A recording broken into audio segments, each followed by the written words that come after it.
Hello and welcome to Better Than Yesterday, a podcast all about trying to help you improve your mental health from week to week and help you conquer those mental battles that we all suffer and deal with.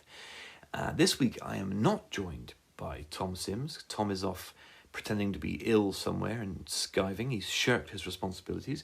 So instead of the regular scheduled programming, I would like to share with you something very, very special. The Steve Calis show is a show that I do with a close friend of mine called Kevin Harris.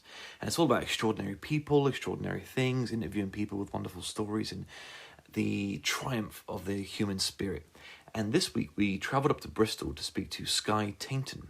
Skye is a volunteer with Suicide Prevention Bristol, an amazing, amazing charity. We learned all about what they do, the terrible things they have to experience, but the wonderful things that they achieve in the face of that. Kevin and I were both completely humbled. On the way back, we were almost speechless for most of the journey because they were just the most selfless, wonderful people who work there, and we can't speak highly enough of them. So this episode is an episode of the Steve Calis show that it just made more sense to release on Better Than Yesterday.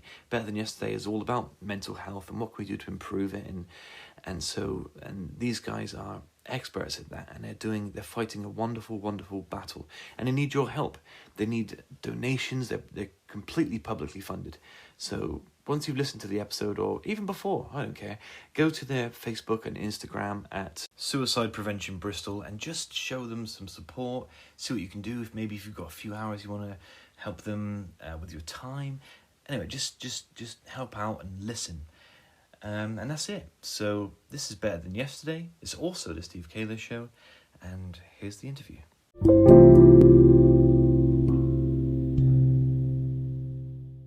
We're here visiting the Bristol Suicide Prevention team. And with us to talk about this amazing charity is Skye. Skye, how are you doing? Hi, good afternoon. Very good, thank you. Thanks for having me. No problem. We appreciate you doing this. So I know we've already been sort of badgering you with questions, but we'll now do it whilst we're recording. Yeah, no worries. So why don't we start with you? Why don't you tell us a little bit about yourself, how you got involved with the charity? And Yeah, sure. So in a professional capacity, I always kind of worked in health and social care. From the age of 18 to around 24. I then had my second child and actually got quite poorly myself with postnatal depression, and took probably a good year to recover from that, really, really struggled. And then was lucky enough to be able to kind of not work, stay at home with the support of my husband, and had 2 more children, and just kind of got to the point where I thought, getting really restless, just really wanted to continue doing something good, and with young children, volunteering really works for me because it's flexible and I can still kind of use my skills and my experience. Yeah. So how have you found it? How have you found working with the charity? What's an average sort of day like? What's your role? What do you do? Okay, so I'm one of the call handlers and I do the training for new call handlers. So I would normally start around kind of tea time and then go anywhere up to 4 or 5 in the morning, depending on how busy it is. Which is something initially I thought I'd struggle with, but actually it's such a great environment. Everyone's lovely, everyone kind of refers to the charity as the people as like a SPB family, and it really does feel like that. We've got people aging from range 18 up to late 60s, and actually everyone's amazing, everyone has something to bring, everyone's really, really supportive, and it's just such a nice place to work and to be. I really look forward to coming here. Yeah. Kevin, do you want to interview with a question? I'm always very conscious that I talk over Kevin and hog the interviews. So. How long has this charity actually been running for, and is it just based here? So we started in 2018 when a young lady walked out of a Bristol hospital with her newborn baby, and she did complete suicide with her baby. And obviously that really touched our founder, Mike. and he started patrolling casually, just on his own around Bristol, looking out for people who seem vulnerable. And that is really how the charity stemmed. We became a registered charity in 2020, and it's just grown from there. Our phone line recently, in the last year, has become national rather than a local phone line. So it is a national 24-hour free phone line for people. So in terms of the phone line, we get calls right up from Scotland, right down to kind of Cornwall.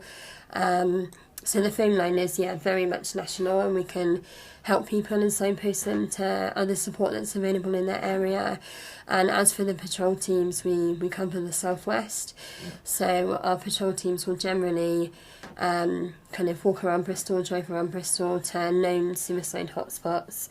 And then if we get any calls kind of within our area that we can get to quickly, the patrol teams will be dispatched there as well if there's someone in need. Yeah. So let's talk about the patrol teams, because I haven't experienced something like that before. I didn't know. You recognise when you're walking around? Yeah. So we are recognised. We often get away from other emergency services, police, ambulance, fire. We work quite closely with them, especially if someone is really, really at risk and they're really vulnerable, or if they're somewhere that's really unsafe. But yeah, definitely we're recognised, and when we can, we hand out leaflets and just try and raise awareness of who we are. So yeah, I definitely say that we're recognised, and people, even today at the post office, I had my lanyard on and someone was like, "Oh, thank you so much for what you do. We follow you on Facebook," and stuff like that. So it's really good, but the more we can get the word out, the better, because the more people that know about us, the more people potentially we can help. Yeah. Sorry, Chubby, I do apologise. I got a parcel. Alright. Can't see this curtains. There you go. Thank you, bye. Hey, cheers. Edit number 1. No, staying in. Sorry. No, that's right. No worries. That's, so the patrol team. What does a shift look like for the patrol team? So you said they're all volunteers. Yes. So what's their responsibility and role, and what do they do on a shift? Like from start to finish, what's their shift like? So primarily the set patrol teams will go out on a Friday, Saturday and a Sunday night.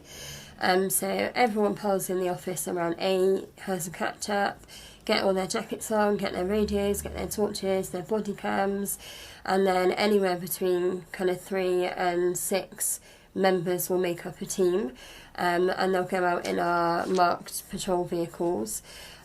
Each team has a team leader who primarily keeps their team safe, makes any decisions if when they're in a kind of compromised position or they're dealing with someone who's at risk or vulnerable. So the team leader will kind of delegate jobs. So this person needs to contact emergency services, this person will engage with the person at risk, this person will keep the office up to date.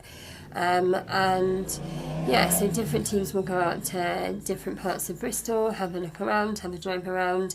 Some places obviously they're on foot, and engage with anyone who is vulnerable, generally people that are alone very late in the morning and looking distressed or crying.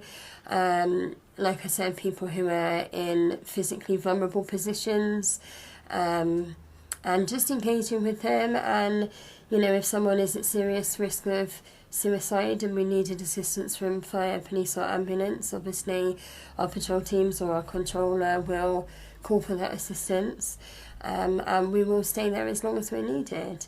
We've got a welfare van, which is a safe space for someone, so if they don't need urgent medical assistance and we have called an ambulance but they're going to be a little while, we can sit them in the back of the welfare van. It's table chairs, microwave, drinks, blankets, anything you might need. We have a welfare dog as well who's just in training at the moment, so she sometimes comes out on patrol, and she's really good for calming people as well, especially if we're waiting for emergency services, because it's not an immediate risk, but it is a risk, and we're keeping that person safe.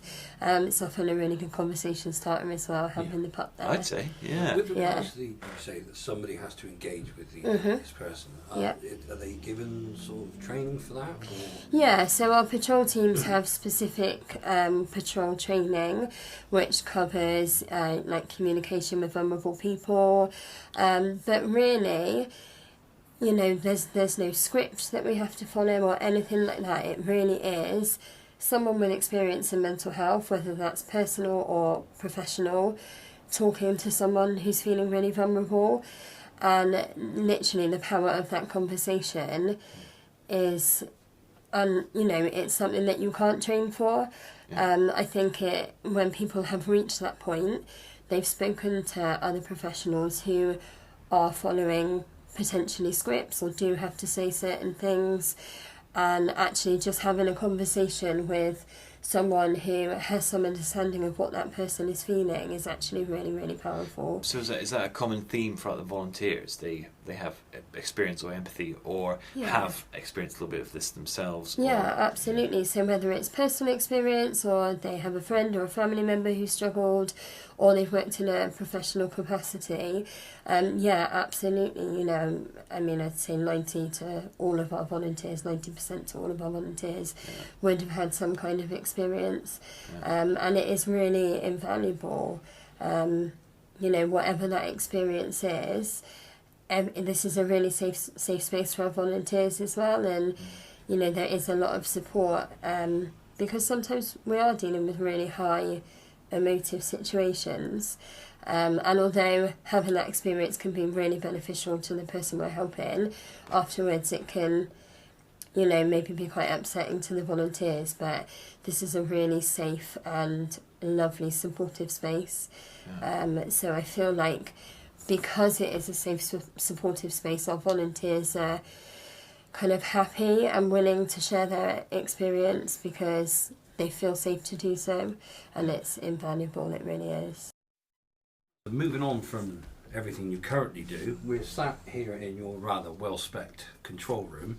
Yeah, very nice, very nice. How is this all funded? How do you keep it all going? So we completely rely on donations. So literally public donations, company donations, you know, we solely rely on them. So, you know, people might feel like, oh, I've only got £5 and that's not going to make a difference, but actually every little bit really does make a massive difference. You know, we have to pay for our phone line to be available, for our vehicles and the maintenance, for our high-vis jackets for the patrol team, the torches, the radios. But yeah, we solely rely on people's donations, and we're very grateful for them, and we always need them. Yeah. Is there a place, how would people go about donating if they could? So we have a website. If people just kind of type into their search engine Suicide Prevention Bristol, we're also on Facebook, Instagram, Twitter, or if people wanted to call the General Inquiries line to make a donation, our number is 0800 689 5652, and it's option 2 for General Inquiries. But like I said, we are completely funded by, you know, the public's donations, and it is really, really important that people do continue Keep to the donate. good work going. Yeah. So what else can people do to help? What would you encourage people to? Obviously donate, but what else? What can we do? What can? If anyone was thinking of volunteering their time, how would they? Yeah. So you know, if anyone wanted to volunteer, they can phone us and ask. You know, we always have positions kind of available. We're currently looking for more call handlers, so with the phone line becoming national, we're receiving more calls. Again, those applications are on our Facebook page. And also it is really important just to spread the word so people know that we're here and what we do. So that is really key in letting people know who we are and what we do.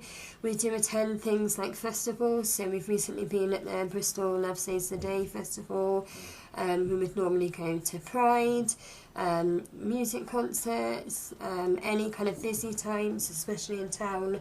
You know, we'll kind of make our presence known and hand out leaflets and engage with people in the public, and just really encourage other people to do the same, even sharing our Facebook posts or following our Facebook page. You know, it really does make a difference in raising awareness of who we are and what we do and how we can support people. So just on the patrols, 'cause I'm really interested in this, how often do they come across people in need? I mean, just say, because it's just a Bristol area, isn't it? Yeah. So how frequently are they needed? How often do they come across people in crisis? Yeah, so, you know, crisis looks different to different people. So, you know, if we're talking about the whole spectrum of someone sitting alone feeling upset to, you know, someone who's potentially maybe about to fall from a height, I would say absolutely on every patrol. Wow. So the need for the patrol teams really is there. You know, and if someone is maybe kind of just sitting alone and they're in the early stages of crisis, if we can't kind of intercept and engage with that person, that can quite quickly escalate.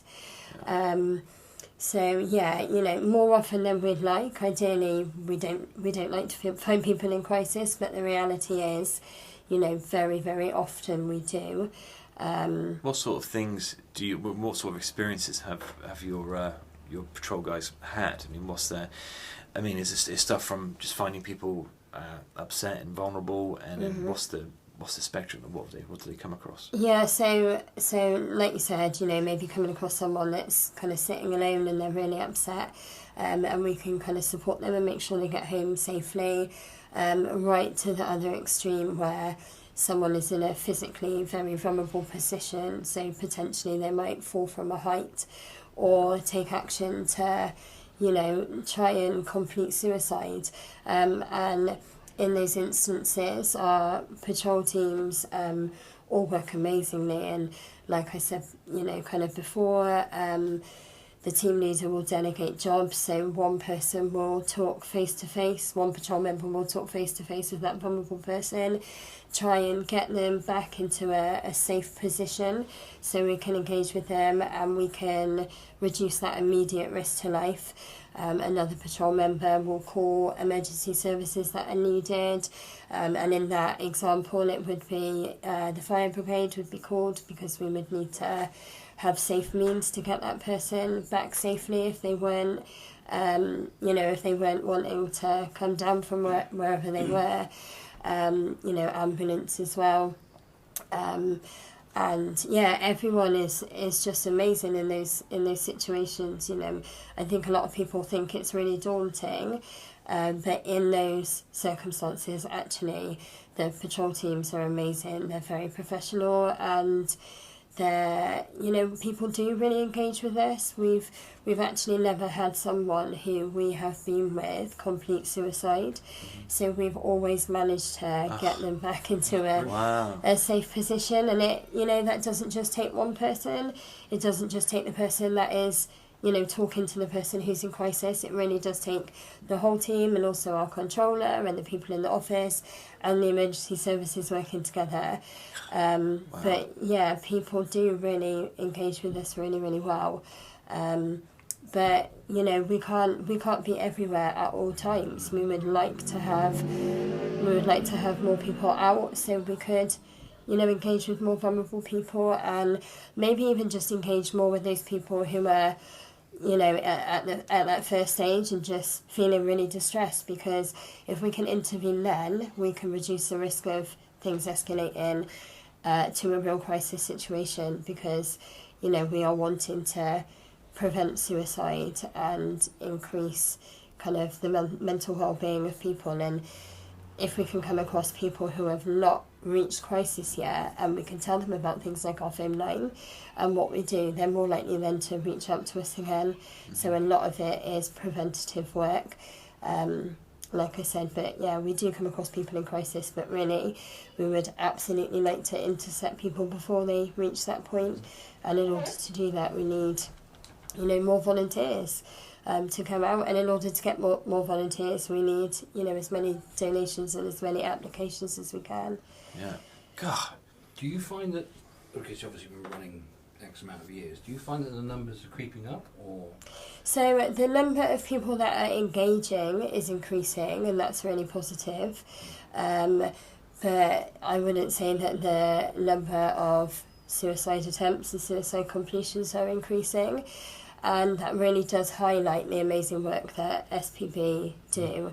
But there are still people out there that don't know about us, and that's why it is really important to get the word out there, because knowing there's a voice there, you could... Yeah, absolutely. So I was going to ask a similar thing about, what about the sort of lockdown period? I mean, was it just sort of same old, but it's the same amount of people coming in, or was it a busier time? Yeah, so it was definitely a busier time, especially on the phone lines, because people have been stuck at home, and generally people who may not normally struggle with their mental health have struggled with their mental health. People have either been really anxious to go out because they've been told to stay home because it's not safe. The impact of people losing their jobs, or the massive change, or having to homeschool, all these things have impacted on everybody's mental health, I think. I don't know of anyone who hasn't struggled because of lockdown, and that's people who maybe have otherwise had good mental health. But people are engaging with us more. We did a lot of social media kind of posts and stuff during that time as well, just highlighting that we are there to talk.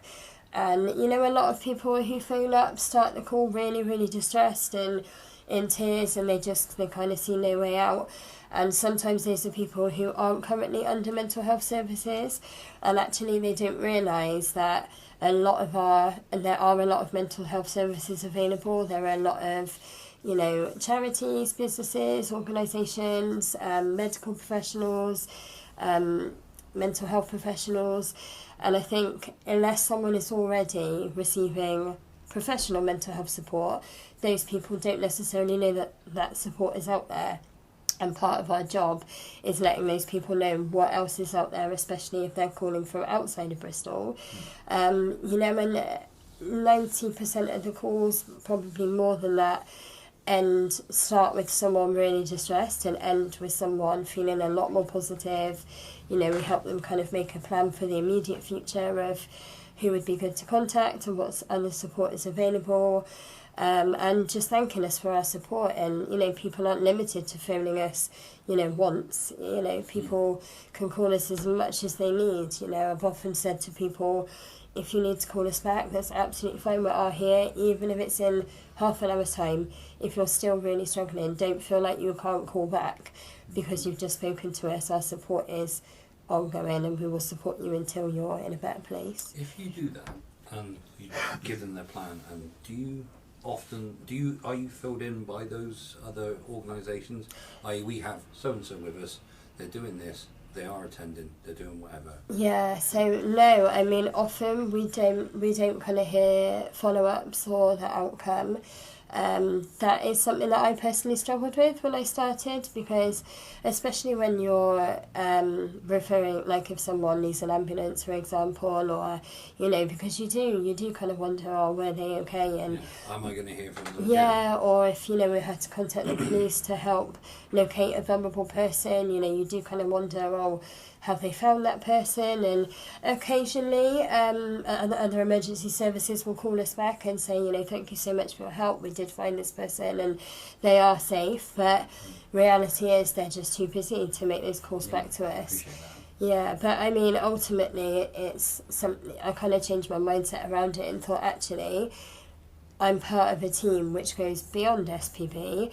to help vulnerable people, and if I've managed to contact the correct people to give that vulnerable person further support when they put down the phone with us, then actually I'm okay with that, because I know that I've played my part, and it's never ever going to be one person who has saved somebody's life.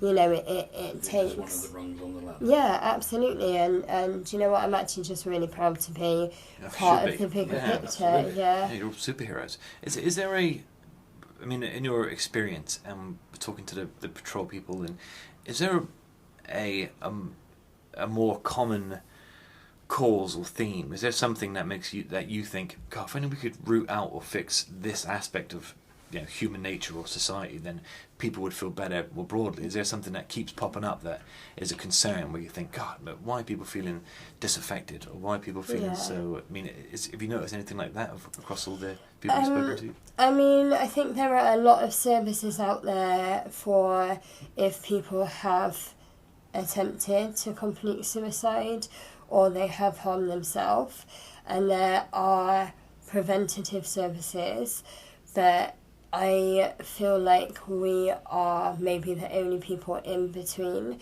So when people are really about to reach that crisis point but haven't harmed themselves and haven't made an attempt on their life, literally just you. But yeah, just about that they are really at that point, but previous to that, maybe they have had support from other services. There is a really grey area in the middle, and it is a really short period of time, and it is a really sensitive area where people are really vulnerable. There isn't enough people who fill that gap, and I feel absolutely SPB do fill that gap, and in terms of patrol teams, you know, more so than potentially the phone line. But like you said, we patrol in Bristol, and I do believe there are some other suicide prevention teams around the country, but not as many as we'd like to see, because, you know, I see how many lives we do save, and I'm really talking about if we hadn't been there, that person would have completed suicide. So it would be amazing to see, you know, more teams, even within SPB, and the teams we've got are amazing, but we're all volunteers, you know, and it would be impossible for our volunteers to be out every single hour of the day and night to offer that support. But that is often a really key interception in that period of time, when someone is between receiving community support and getting to a point where they potentially have taken their life. Right. Well, I mean, Kevin, do you have anything else that you want to? So, Skye, wowed. Yeah, man. I mean, it just. I mean, this is the good thing. I mean, one of the things we've enjoyed about doing the podcast is we see aspects of human nature that you might not otherwise engage with. Yeah. And the service that you guys are providing is unreal. It's just the most affirmative, positive part of the human experience. It's just because I mean, I'm not that selfless. I mean, I just feel like, oh my God, I need to be doing so much more. You don't even know. I was only in Bristol 2-3 weeks ago, taking my daughters to an anime con thing. Yeah. And completely oblivious to all. You get your blinkers on, don't you? And you live your life day to day. You and realise you could be walking past that chap who in 3 hours' time will be stood. Yeah. And that's it. And so what you're doing is amazing. Thank And you. I mean, what I do think is, I try and give people a platform like this so that more people can hear about the work that they do. Mm-hmm. So I do good by proxy. I let other people do good through me. Like you said, you can just be walking around minding your own business, and maybe you see someone that looks a little bit distressed, and I feel a lot of people think, oh, you know, walk away from walk away, or think, oh, I wouldn't know what to say to them. But actually, there isn't any specific words that we train people to say. Mm-hmm. Just showing that person that you care is an amazing thing. And like we kind of said earlier, that is how Suicide Prevention Bristol started, with our founder walking around Bristol kind of by himself as a pedestrian and a member of the public, just talking to people. And actually the impact of that is amazing. So, you know, if you're listening and you're a member of the public and you're thinking, oh, I'm not sure if I would be qualified to do that or have the skills to do that, you absolutely do. don't not reach out to us to apply to volunteer with us thinking that you're going to be ill-equipped, because the chances are, actually, if you can talk to someone, and you would have talked to someone in your life who's distressed, whether it's a family member, a work colleague, you know, it is just having that conversation and just saying, are you okay? I'm here, I'm listening. You know, everyone can do that, so don't be put off thinking that you can help someone, because you absolutely can, just by asking if they're okay and letting them know that you're there to listen. Amazing. So once again, how can people reach out? So if they want to donate, if they want to volunteer, if we give them all that information again, so it sinks out. Yeah, so our National Suicide Prevention Helpline is 0800 689 5652. If you're someone who is struggling, option 1 will get you through to a call handler and we can support you, and option 2 is our general inquiries line for things like donations.